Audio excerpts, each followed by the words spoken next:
Okay, so for this next one, I want to show you that you can really be inventive with these concepts, and also you can kind of almost pick different character types and different style types. So you could do something very cartoony, anime, American comics, character design for game art. All these things can utilize this technique.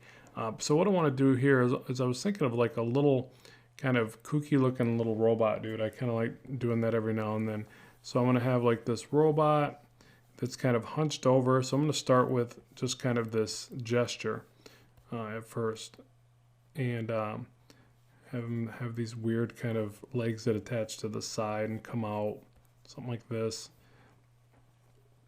So there's definitely a lot more freedom here. In fact, I don't even have to go with this traditional or typical way the legs would attach because it's a robot character. And go like this. We'll have like a kind of looks like a torso like this, and the arms attach here, and one arm way over here, and maybe his arms, I don't know, let's try something where they come out and they're coming forward like this. He's got these hands kind of pointing down and these robot-like fingers like this. I'll just give him fingers on each side. So you see I'm just trying to think outside of the box here. It looks a bit creepy at first, but now as we start to refine this, I want to show you how we can make this look like a robot, because right now it just kind of looks like a creepy stick person. So how do we do that? How do we make this read like it's a robot? Well, without doing too much of that negative line drawing, we can basically just show the way the parts intersect or connect. So for instance, we could have like a thin part coming over, kind of rounded part with a bit of a kind of not a gear look, but something that looks, like it rotates and moves around spherically. Am I saying that right? Spherically? I don't know. Like it orbits, it rotates around this way is what I'm trying to say. Whatever word I need to use right there, forgive me. So then the one leg comes down. So again, we repeat that on the other side. We do these kind of spherical shapes, these connection points. And then obviously one quick thing is, maybe a wire, something coming down that always makes it look a bit more technical, techy. And we'll just kind of keep elaborating. We'll have some feet that kind of come out. And he's got these kind of funky toes in the front. And maybe one for balance back here.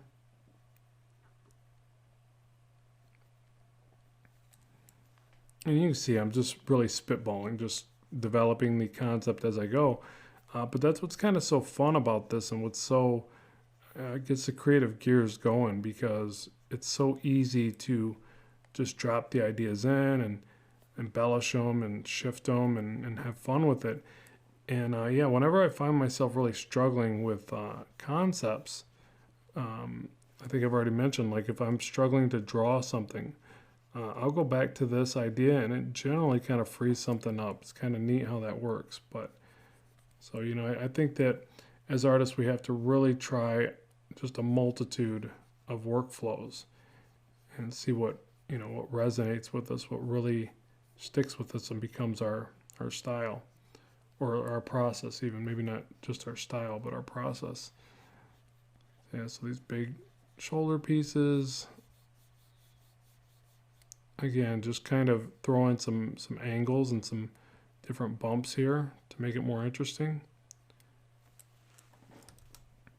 And maybe another little wire, kind of really taking advantage of the wire thing to make sure it looks like a robot.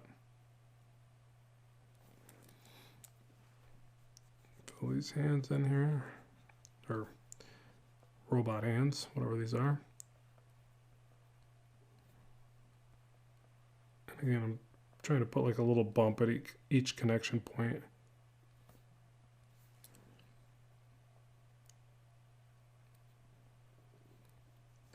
Yeah, this is like starting to read like a robot. I don't want to mess with too many sharp points.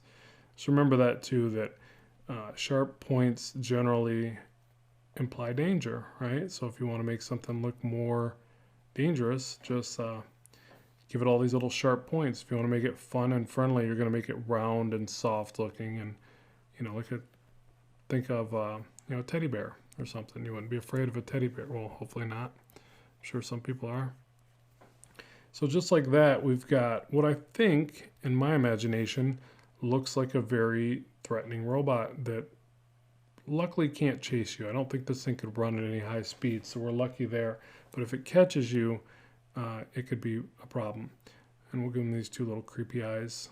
So that helps to add to the creepiness, along with a little downturned mouth. Yeah, he looks like a bad guy. And we could, again, use negative shapes if we want to, like, add to the, techie kind of feel, I keep saying techie, but detail of, robot-like shapes. Would that be techie? I don't know. But yeah, just like that, we've got our little robot dude. So again, this is a very fun exploration of ideas. It should be anyways. And then what happens is, like I kind of mentioned, once you get so many of these, you really start to be able to combine them. In fact, you could even take one. I don't know if I'll be able to get anything out of this guy, but we'll try. Make a copy of them, and you could immediately add, obviously an extra arm, extra set of legs, whatever you want to do there. But we could take that. Let's just do that. Let's just grab an arm. But sometimes you're going to want to overlap these just to see if a new shape pops out. So that's another fun way to explore the ideas. You can flip them back and forth and try it. Just think of a Rorschach test, right? So try it out, see what you get. Maybe he's got two robot bodies, or one stacked on top of each other. I don't know. Maybe it's a little much. And then let's go ahead and take one of these arms now, because that's the one that makes the most sense to me. Cut and paste that. Move that over to here.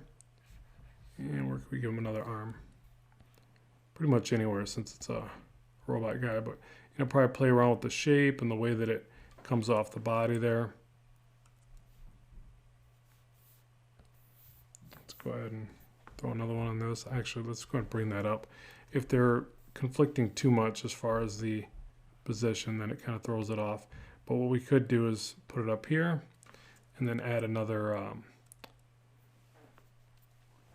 connection point like this.